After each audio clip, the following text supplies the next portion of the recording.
Bonjour et très heureux de vous retrouver encore sur Congo à Marche Télévision. Ça dépend, il y a Bissika ou vous allez Kozwa Bisso. En ce moment-ci, vous allez côté la Bisso au niveau des États-Unis, au niveau de l'Europe, au niveau de l'Asie, au niveau de l'Afrique, aussi à l'intérieur de la République démocratique du Congo. Nous sommes très heureux de vous retrouver sur Congo Marche Télévision afin de parler de la politique de la République démocratique du Congo. Alors avant tout, nous vous demandons de vous abonner massivement sur Congo Marche Télévision afin que vous ne puissiez pas rater les informations qui font buzz en République démocratique du Congo. L'information bien vérifiée, bien traitée, information à l'air, c'est sur Congo Marche Télévision et surtout dans votre émission de décryptage de l'actualité politique que vous présente votre humble serviteur Jeff Badibanga, toujours à son poste de service pour vous servir en temps réel.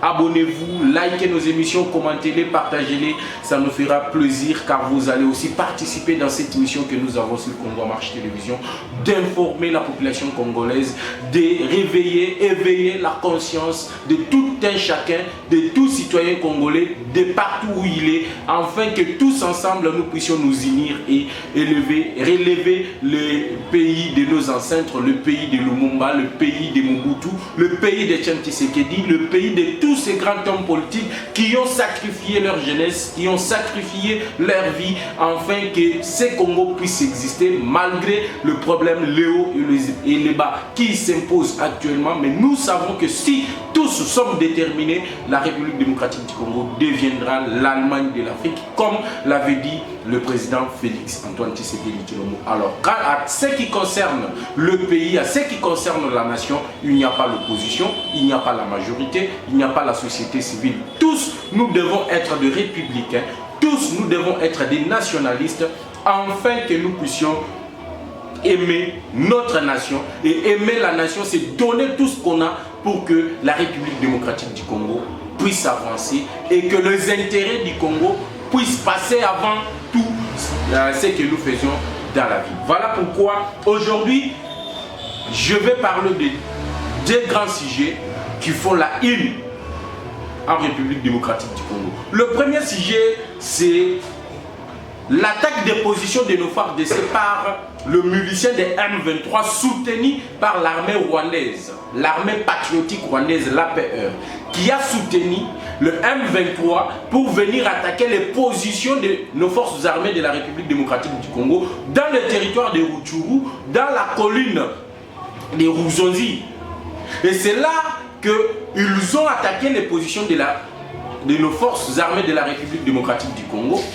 Mais je ne vais pas beaucoup parler. Je veux que la régie me balance la communication du porte-parole du gouvernement provincial du Nord Kivu, qui présente même les officiers rwandais. Parce que dans le temps, quand on parlait de cela, il n'y avait pas de preuves. Mais aujourd'hui, le M23 qui attaque la position de nos FARDC, soutenu par l'armée patriotique rwandaise, et lorsque la République démocratique du Congo contre-attaque et arrête le milicien M23, dans cette communication, vous allez tous entendre. Alors, si je parle le même langage avec le réalisateur, je vais qu'on nous balance la vidéo de la communication du porte-parole du gouvernement provincial du Nord Kivu.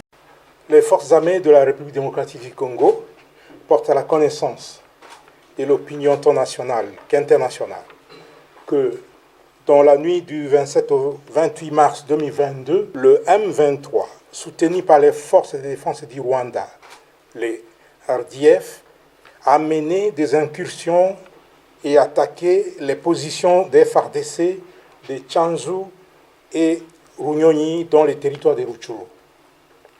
Au cours de ces attaques, les forces armées de la République démocratique du Congo ont mis la main sur 2 militaires rwandais. Il s'agit de l'adjudant Habyarimana Jean-Pierre, matricule AP de 27 779, et du soldat de rang Uwajeneza Muhindi John alias Wadje. Les 2 soldats rwandais sont là-bas, je vous les présente. Ça, c'est l'adjudant Habyarimana.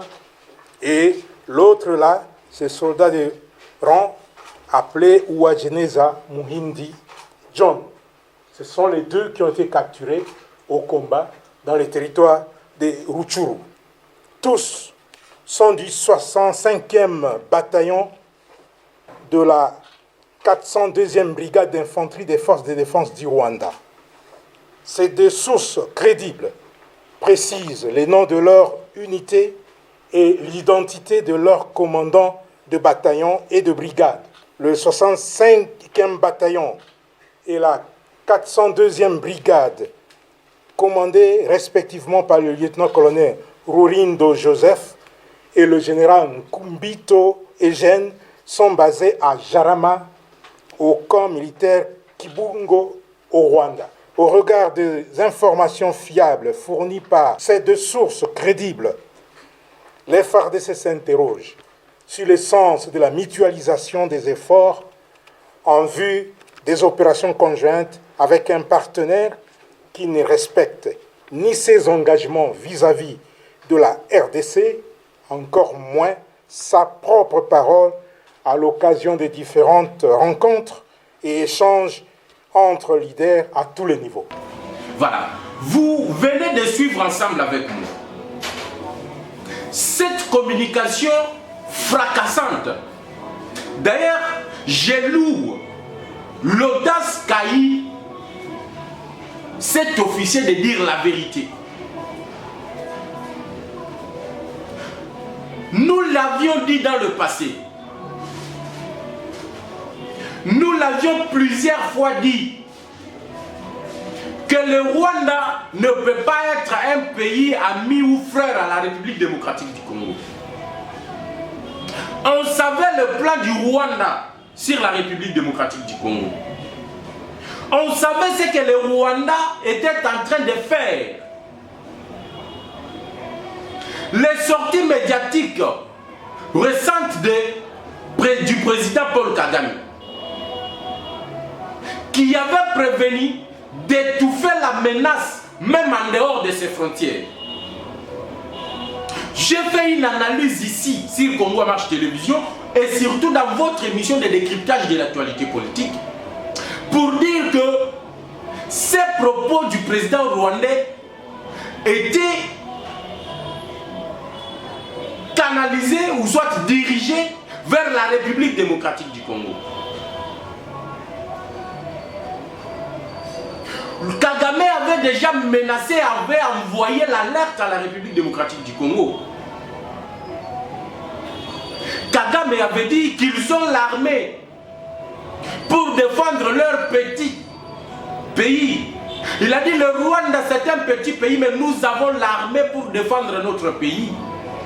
Et si nous voyons que la menace vient du dehors, nous sommes capables d'aller étouffer la menace même en dehors de nos frontières. Et aujourd'hui, nous avons la communication officielle du porte-parole du gouvernement provincial qui nous dit que les attaques de milices du M23 ont été soutenues par l'armée rwandaise.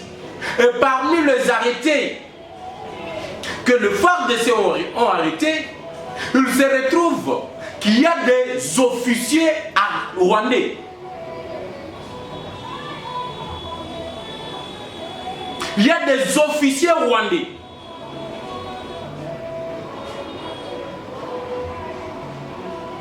Alors, ce qui se passe sur terrain au Nord Kivu, surtout dans le territoire de Rutshuru, il y a 6 jours, nos FARDC avaient réussi à déloger les M23 dans leurs différentes bastions dans les territoires de Rutshuru.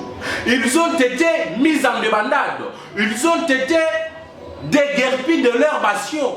Et ces M23 ont eu comme refuge le Rwanda.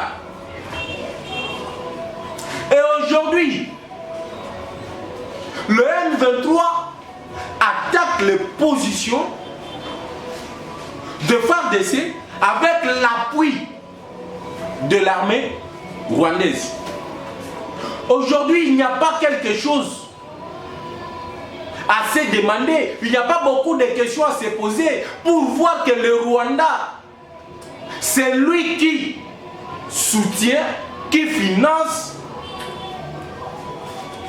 le milice ou soit les groupes armés qui sont à l'est de la République démocratique du Congo. Il n'y a plus de doute. Parce que lorsqu'on les disait, on nous disait que non, vous n'aviez pas de preuves. Aujourd'hui, je veux que l'ambassadeur rwandais puisse tenir encore le discours qu'il avait tenu autrefois.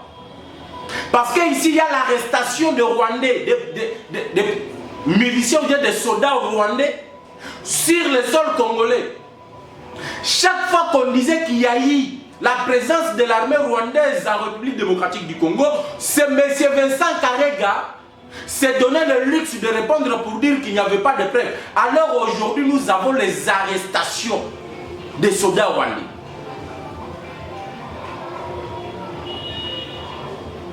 La RDC connaît aujourd'hui son agresseur.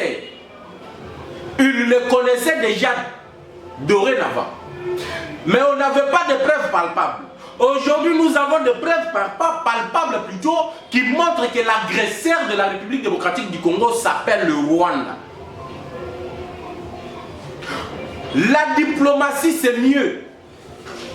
Mais lorsqu'un pays qui ne respecte pas ses engagements, qui ne respecte pas ses accords signés, est en train d'agresser, de financer, de soutenir les groupes armés, on doit les répondre comme tel. Il y a ce que nous appelons dans la diplomatie la loi de la réciprocité. Comme le Rwanda n'a pas voulu respecter l'intégrité territoriale de la République démocratique du Congo, la RDC ne doit pas aussi respecter l'intégrité territoriale du Rwanda. Nous devons déclarer la guerre contre le Rwanda. Parce que notre agresseur, c'est lui qui tue nos frères, c'est lui qui massacre nos jeunes filles, c'est lui qui viole nos femmes. Aujourd'hui, c'est connu, c'est le Rwanda. Pourquoi continuer encore avec la diplomatie alors que nous savons aujourd'hui que ce sont les soldats rwandais qui viennent en appui aux milices? C'est l'État maintenant que le gouvernement national. J'attends la communication du porte-parole du gouvernement sur la communication du porte-parole du gouvernement provincial. J'attends que Mouyaya puisse expliquer, qu'il nous dise exactement qu'est-ce que le gouvernement central dirigé par Sama Lukonde pense de ces arrestations-là. Nous ne pouvons pas rester derrière, laisser le Rwanda malmener la population. Lorsque je disais ici que c'est Kabila qui est le mal le plus profond de la République démocratique du Congo, les gens me disaient, mais toi Kabila n'est plus au pouvoir, mais pourquoi tu l'attaques? Mais aujourd'hui les gens comprennent pourquoi j'ai toujours dit que s'il y a un Satan le plus mauvais dans le monde, il se nomme Joseph Kabila.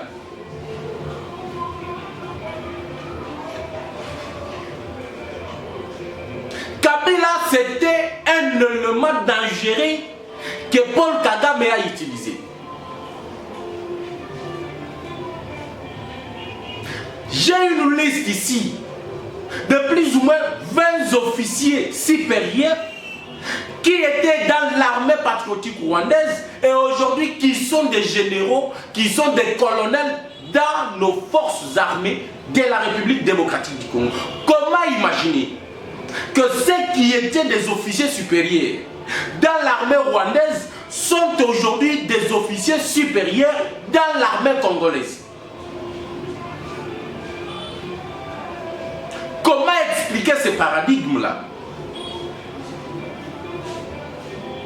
Kabila a joué de l'influence de son poste, de ses fonctions du président de la République pour faire infiltrer l'armée, pour faire enrôler le Rwandais au sein de notre armée. Et aujourd'hui, nous payons le prix.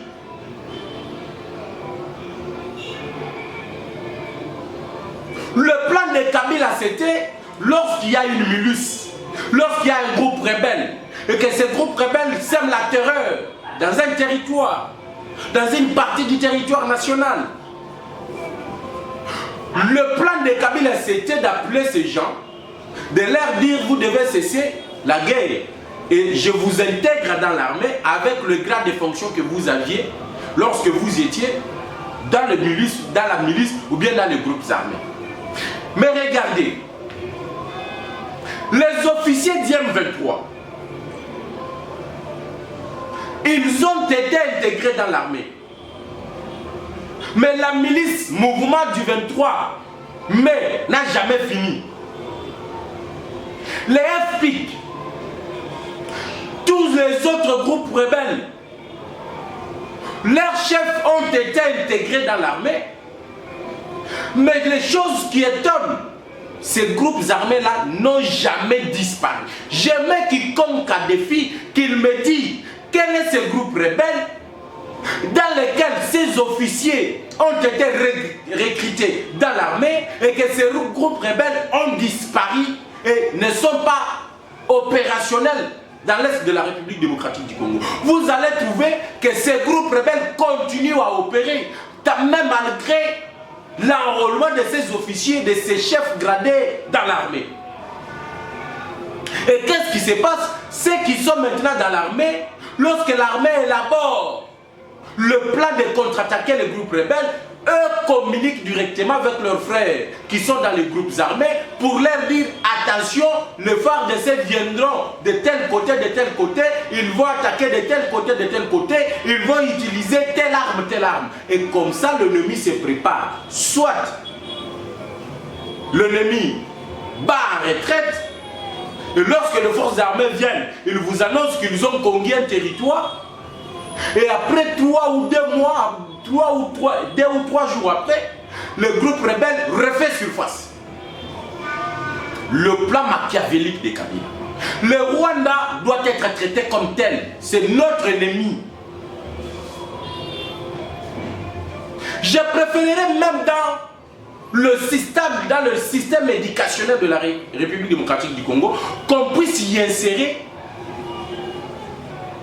une leçon dans le cours de l'éducation à la citoyenneté qui va commencer à enseigner nos enfants que notre ennemi s'appelle le Rwanda. Il faut que nos enfants comprennent ça. Parce que le Rwanda est en train de lutter pour prendre la partie de notre territoire.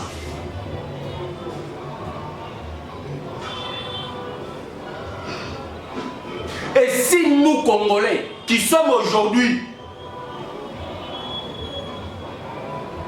en position de réfléchir, qui sommes aujourd'hui en mesure d'apporter des solutions, si nous ne le faisons pas, nous sacrifions les générations futures. Si nous ne le faisons pas, nous sacrifions l'avenir de la République démocratique du Congo. Voilà pourquoi nous devons enseigner à tous nos enfants que l'ennemi numéro 1 de la République démocratique du Congo, c'est le Rwanda. Et nous devons également agresser le Rwanda. Nos frontières, les frontières entre le Rwanda et la RDC, doivent être maintenant sécurisées. Il doit y avoir un contrôle sévère. Et s'il faut aller loin, il faut déclarer la guerre au Rwanda. Parce que je ne suis même pas sûr, malgré l'infiltration de notre armée, le Rwanda ne vaincra pas la République démocratique du Congo. Rwanda, c'est un petit pays qui ne peut pas se jouer d'une grande nation comme la nôtre. Ceux qui sont au pouvoir aujourd'hui doivent faire quelque chose. C'est là où j'interpelle le président de la République. Fini le temps de nous dire que Kagame c'est notre frère. Non, Kagame c'est notre ennemi, point barre. Personne n'écoutera encore ces messages, ce discours-là de Kagame c'est notre frère. Le Rwanda c'est un pays ami. Non, ce n'est pas un pays frère, c'est un pays ennemi. Les preuves sont là. Vous l'avez vu. Est-ce que ça vient de moi? Non, ça vient de l'armée. Tandis que l'armée nous dit que le Rwanda nous agresse, à Kinshasa on nous dit Rwanda c'est notre frère, Rwanda c'est notre ami.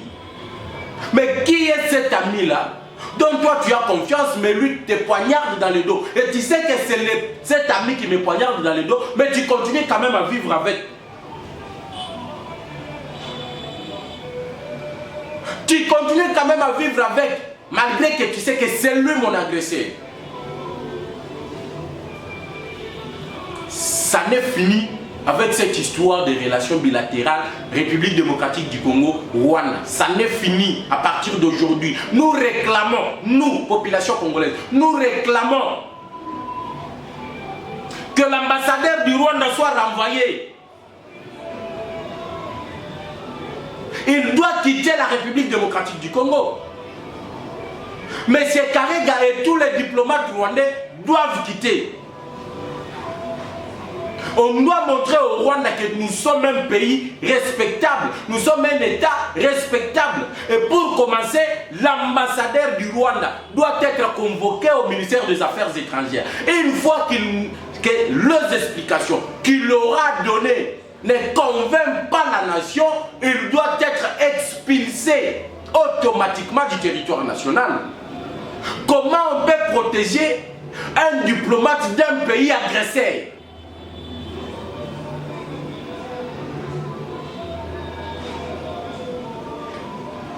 Voilà, c'était le premier point que j'avais préparé afin que nous puissions parler ensemble avec vous. Vous avez compris que l'ennemi numéro 1 de la République démocratique du Congo, c'est le Rwanda. L'ennemi numéro 1 de la... Voilà. Yangoto Sololi Nabino, premier point, Oezala qui est inscrit à l'ordre du jour. Alors, si vous voulez savoir le 20 millions au ministre de l'économie à Outi Oyiba, si vous voulez savoir pourquoi la motion de défiance a été introduite par plus de 80 députés nationaux, Oyombo Soko Diakwanga, avec Bahati le premier ministre, Balingi va couvrir le ministre de l'économie, ne quittez pas Congo Marche Télévision. Abonnez-vous, likez, commentez, pour que vous puissiez être informés de ces deuxièmes numéros qui suivent. Parce qu'on ne peut pas comprendre que le ministre de l'économie, dont le député nationaux traite d'incompétents, et ça se voit aux yeux et aussi de tous. C'est un ministre qui n'a apporté rien. C'est un ministre qui ne sait même pas maîtriser son ministère. C'est un ministre qui a volé les 6 millions de dollars. C'est un ministre qui s'est substitué aux investisseurs. C'est un ministre qui s'est substitué aux commerçants. C'est un ministre qui a commercialisé les soi-disant Saint-Char achetés à 6 millions. C'est un ministre qui partage le prix d'augmentation de vivres frais en République démocratique du Congo. Le dollar n'a pas bougé, mais le prix continue à galoper. Mais lorsque les Indiens, les Chinois, les Libanais augmentent le prix des biens, le prix qui est augmenté est partagé entre le ministre de l'économie. Ce prix-là est partagé entre le ministre de l'économie et les Indiens. Le gouvernement, il est l'émanation de l'Assemblée nationale. Demain, ça sera le jour où cette motion sera alignée, où on va débattre sur l'incompétence de ces ministres. Mais chose grave, Bahati Lukwebo va convoquer la réunion de l'Union sacrée dans laquelle les élus nationaux ont failli en venir à leur main, afin qu'ils puissent se bagarrer. Les autres ont dit non, le ministre doit partir. Bahati a dit non, il vient de ma famille politique, il doit être protégé. Voilà le deuxième numéro que je vais analyser ensemble avec vous. Alors, abonnez-vous, commentez, likez comme je vous l'ai demandé. Et surtout, n'oubliez pas de nous écrire, de nous parvenir vos commentaires au plus 243 81 717 11 97. Plus 243 81 717 11 97. Le numéro est en bas de votre écran. Vous pouvez bien le lire et nous écrire afin que nous puissions partager ensemble avec vous le point de vue que vous avez et ce que nous avions, afin que nous puissions faire avancer la République démocratique du Congo. Quant à moi, je vous retrouve très prochainement dans la même émission de décryptage de l'actualité politique, sur la même chaîne, à la même heure, avec le même plaisir. Ciao.